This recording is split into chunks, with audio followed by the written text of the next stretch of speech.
Hi, my name is Matthew Bellisario. Thanks for coming back by the BellisarioSonic YouTube channel from the heart of the Deep South on the outskirts of Birmingham, Alabama, where we talk about music, records, do record reviews, interviews, and much more. If you're into jazz, go ahead and hit the subscribe button. I'm going to be doing a lot of jazz record reviews, as I always do. I love to drop the needle on not only reissues, but yes, a lot of modern releases by working artists whom I love to support, along with those independent record labels. I'm also the distributor for Bird Box Records, an audiophile jazz label out of Italy. If you go to the link below, you'll see a link to the store where you can go listen to song samples and check out all the albums. I'm sure you're going to find something there that you're going to like.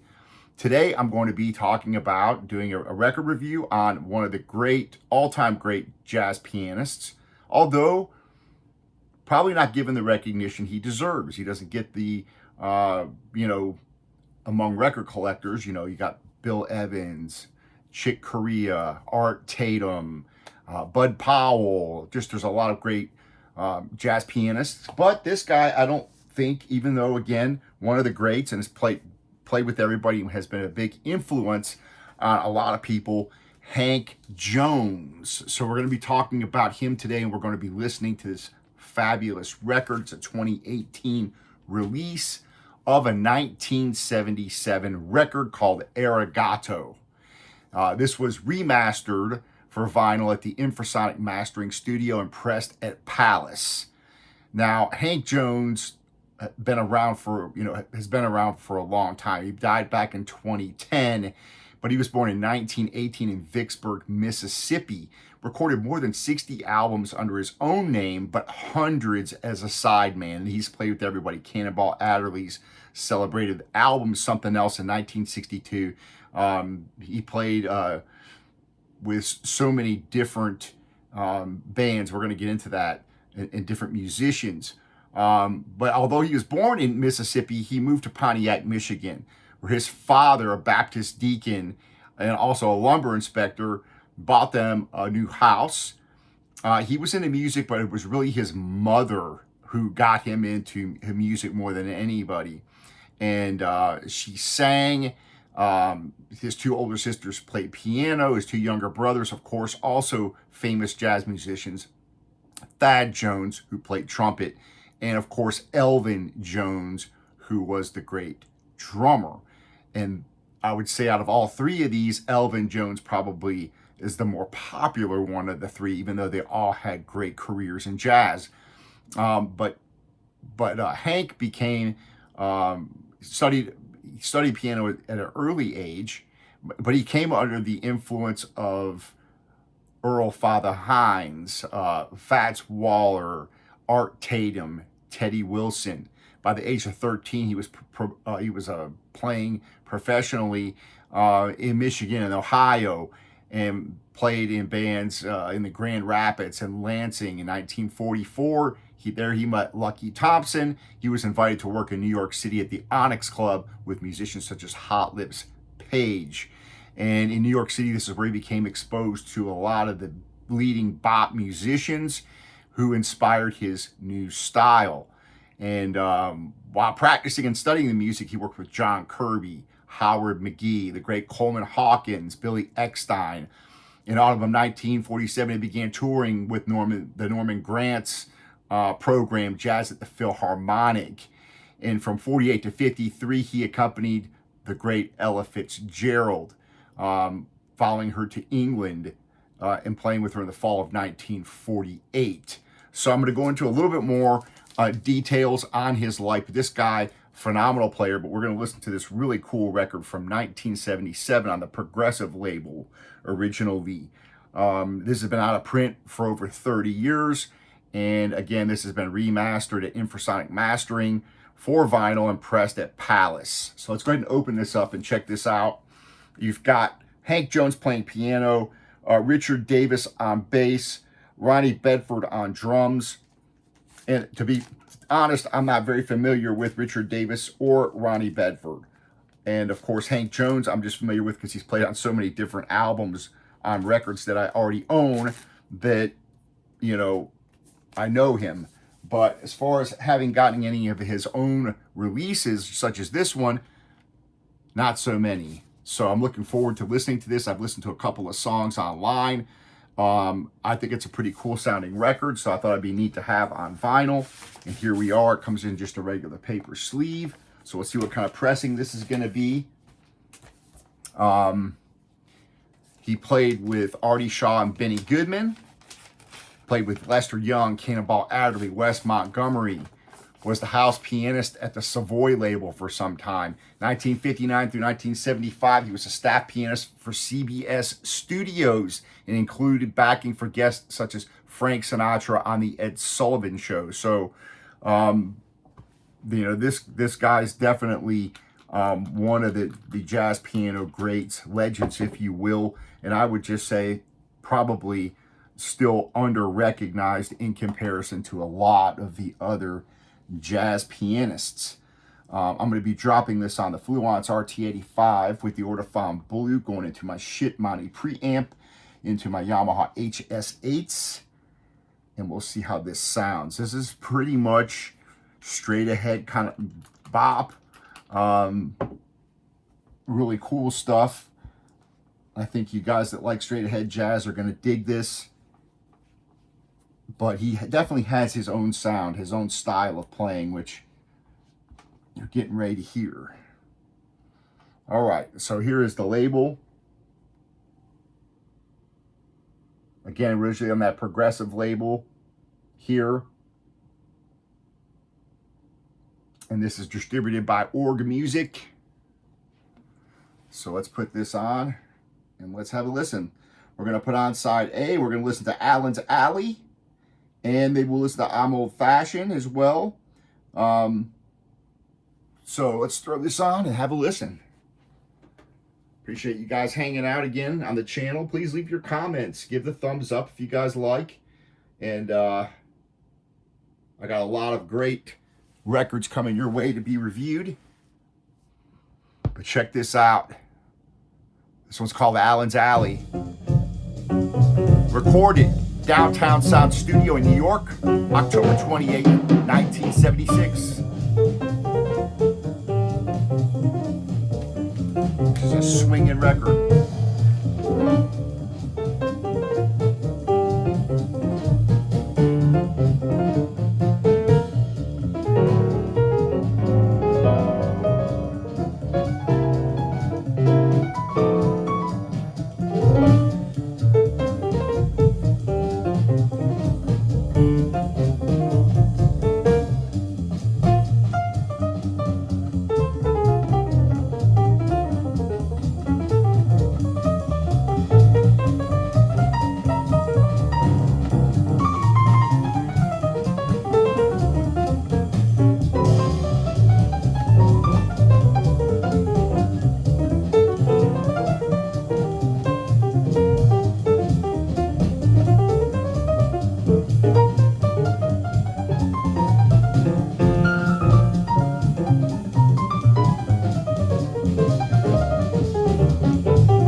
Bass playing too back behind there with the drums.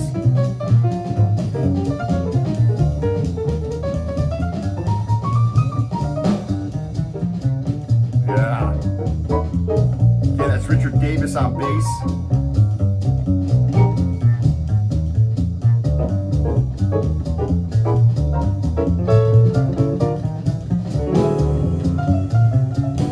Yeah.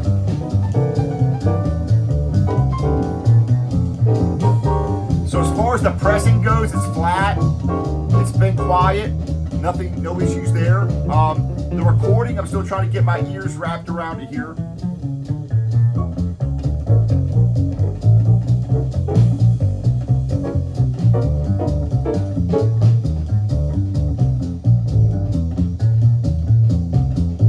So I would say I like the bass sound. It's a pretty nice fat bass sound. The piano sounds pretty good.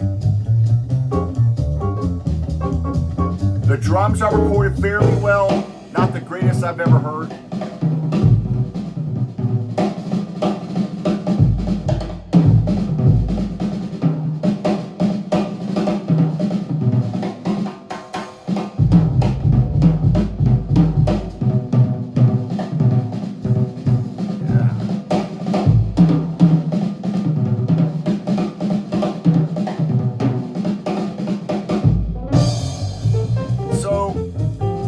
I would say overall the recording is decent. It's not terrible, but it's not going to blow you away either. Somewhere in the middle. I think it might be a little mid-rangey, but for the tonal balance, the lows are decent, the mids are nice, but when you get up to the highs, maybe not quite so much of the presence on the highs on those cymbals and stuff. Doesn't quite, not quite as crisp and clear on the high end. So musically fantastic, and again the pressing, there's in between the tracks basically no noise, so pressing sounds great. So it's definitely nothing that you know, if you're into the music, good enough recording, but again, don't expect it to blow you away. Doesn't have a ton of depth. Warmth, it's, you know, got some warmth to it, but it doesn't have a ton of depth to it, and you are probably lacking a little bit on the highs there. So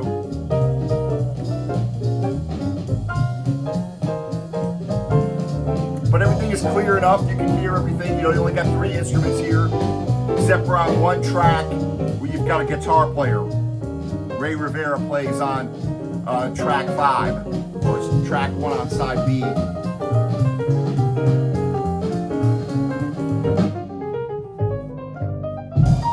Playing wonderful though. This one's called I'm Old Fashioned.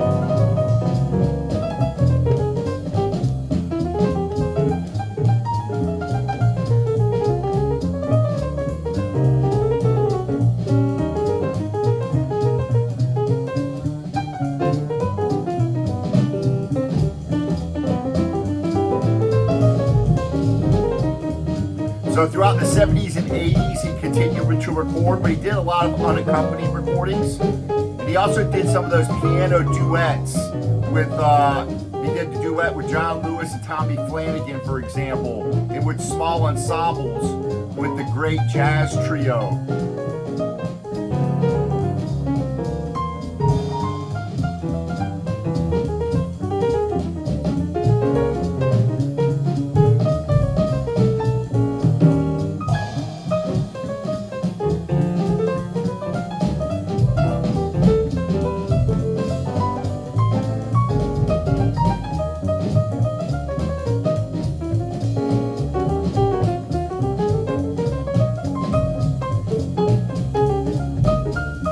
One of his trios, he had Eddie Gomez and Al Foster. 1982, Jimmy Cobb came in to replace Al Foster.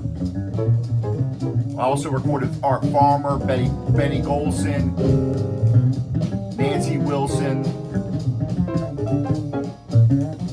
He had a residency as a solo pianist at the Cafe Ziegfeld.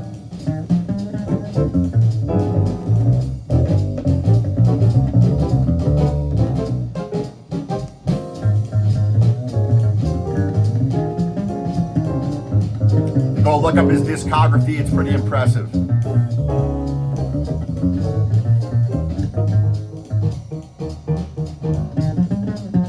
If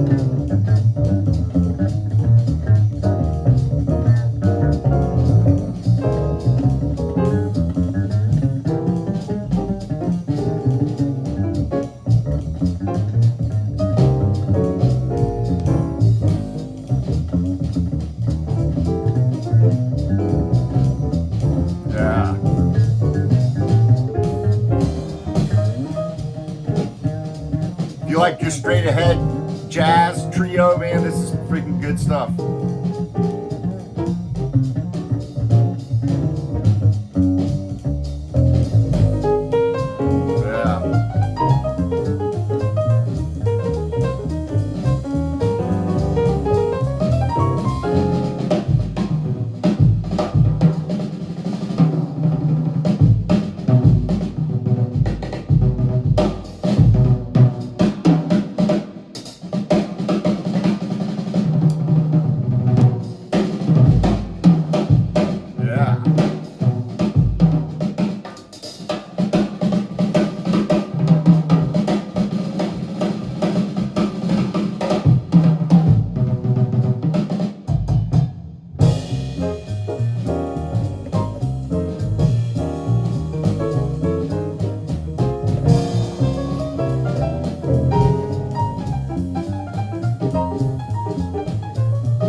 Beautiful, nice.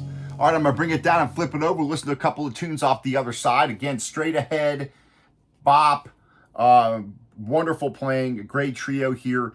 Again, talking about the sound quality of the recording, how it sounds, I would say it's average. Nothing that's gonna blow you away, but it's not terrible. So again, you hear more of the bass in the mid-range, less of those highs, and not quite so much depth as in a lot of the records that I review. So that being said, musically, this is fantastic.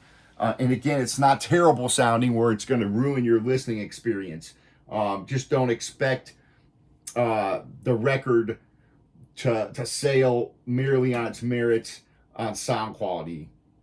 But the music speaks for itself. So this next one's called Majorca or Mallorca, however you pronounce that J. This has a rhythm guitarist, Ray Rivera, on it. I've never heard this one. I've only heard a couple of songs, the first couple of songs off the record. So let's check this out.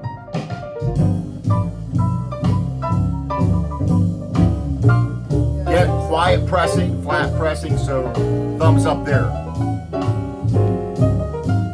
And again, this is a Pallas pressing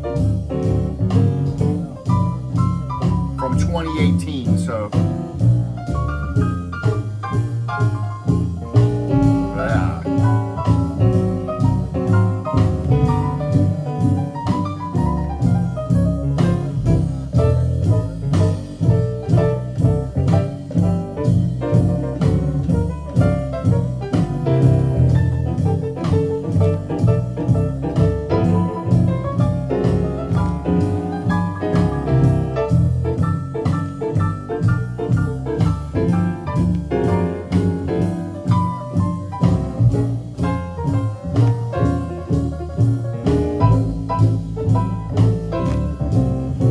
Mastered by Dave Garner, Infrasonic Mastering.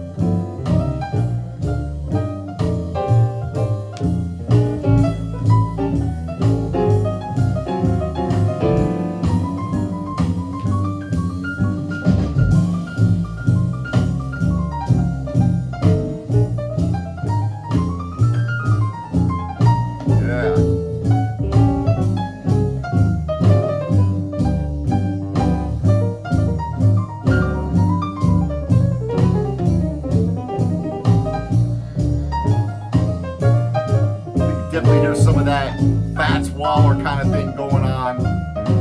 Earl Hines kind of thing.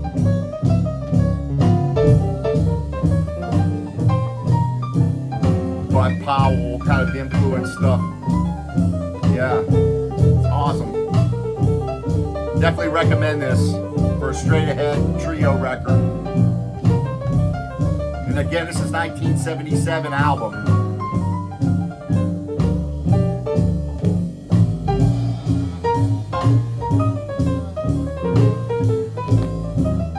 You can hear them bantering back there, you know, while they're playing.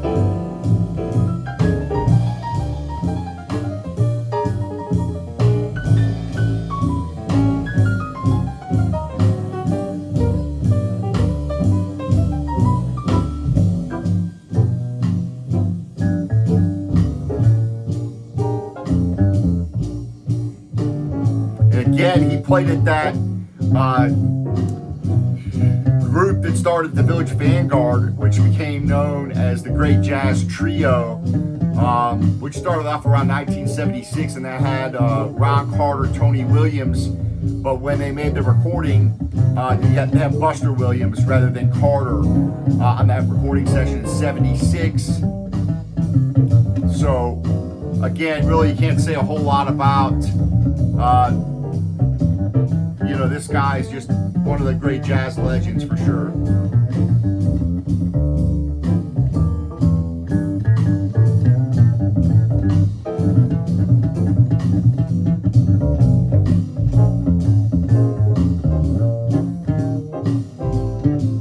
I'll have to talk to Vladimir Shafronov next time I have him on about Hank Jones, because I know he's mentioned him a couple times as well. I'm sure he probably played with them and knew him, so.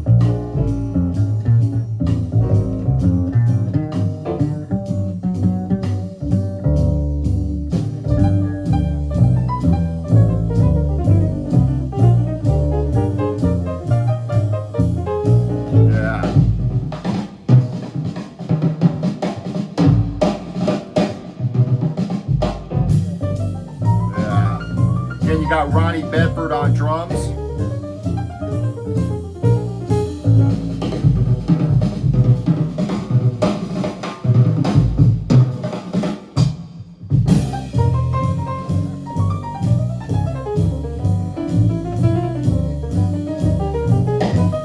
Just plain jacket, so nothing to write home about there. It's just a plain thin jacket, so.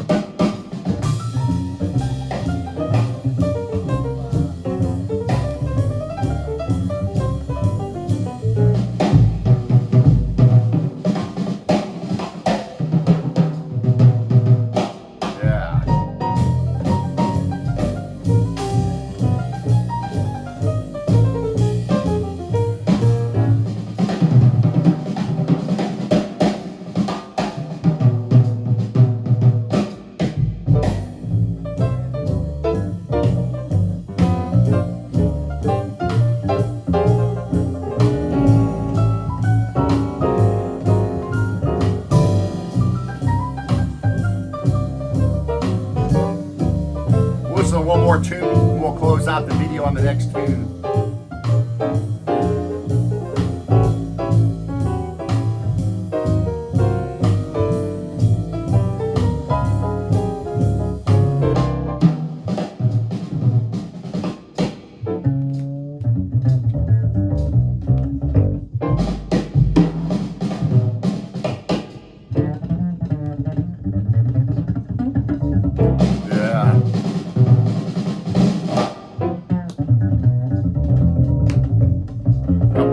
There on the record.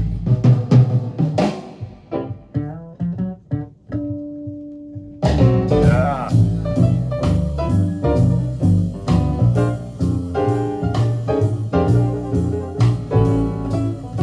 Some great players.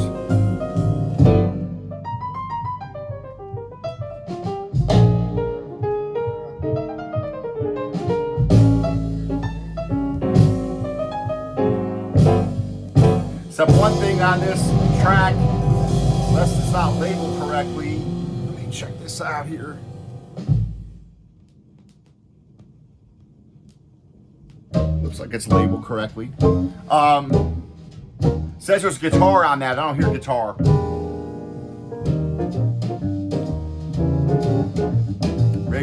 got guitar on tracks 6 and 8, it says. So this must be mislabeled on the back of the jacket. I think it's these 2 tracks that has the guitar on it. So never know.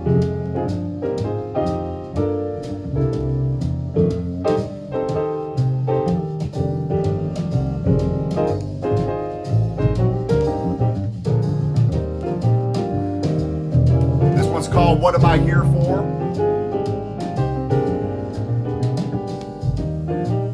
So maybe what I'll do, I'll bring it down and play track 4, which is Jerry's Blues. We'll see if we've got guitar on that one. How about that? We'll close out the record on that. So I'm curious now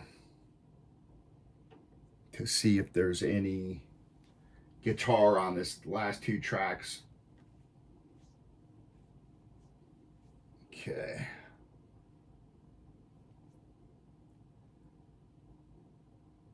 So I'm going to drop it on track 4, which is Jerry, or track 8 actually, if you want to. Last track on side B, called Jerry's Blues.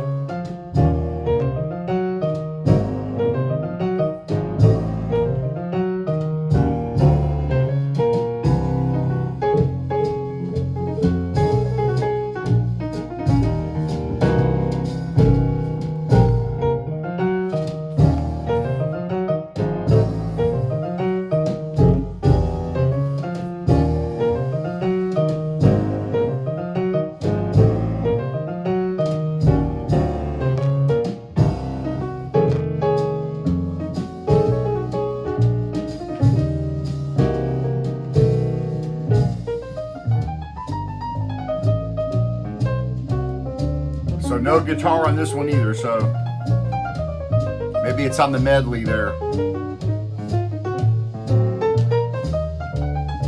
Like a little bit of noise here on this side, a couple places.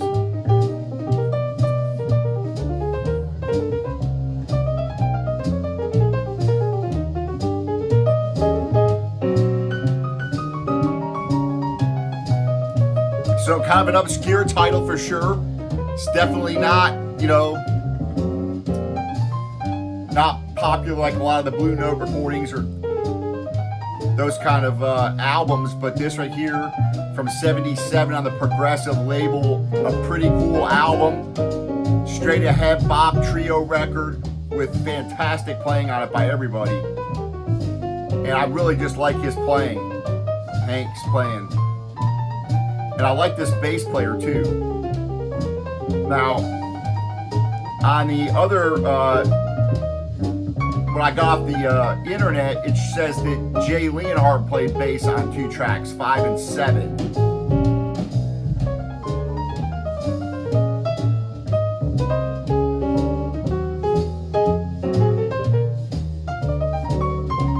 On the album itself, it just credits these 3, so.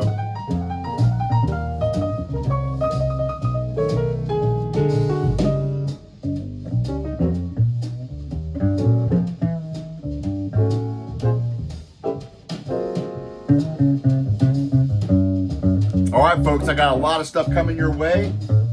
Definitely, if you're into straight ahead jazz, it's a nice trio record for sure. Very accessible for people that are just getting into jazz. So, and again, as far as I'm concerned, when it comes to vinyl collecting, he's definitely underrated in that respect. We got some Chet Baker coming up, Shirley Scott. The Miles Davis Birth of the Blue, we still got that coming. I've got a George Coleman record coming your way. So stay tuned, a lot of stuff coming, and working on getting some of these new releases coming in as well. So I will let you know when those come in the next couple of weeks. In the meantime, happy listening to all you guys out there. This is definitely one worth checking out. Hank Jones Arigato. Go check it out. Might be one you want to add to your collection.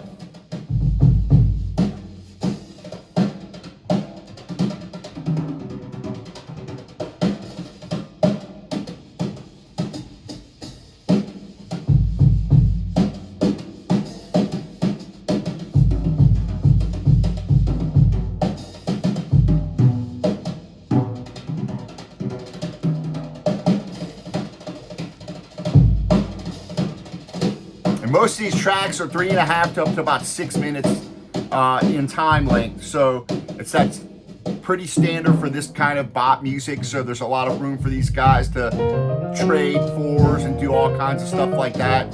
They're pretty straight ahead. Again, pretty straight ahead hard bop. So very accessible.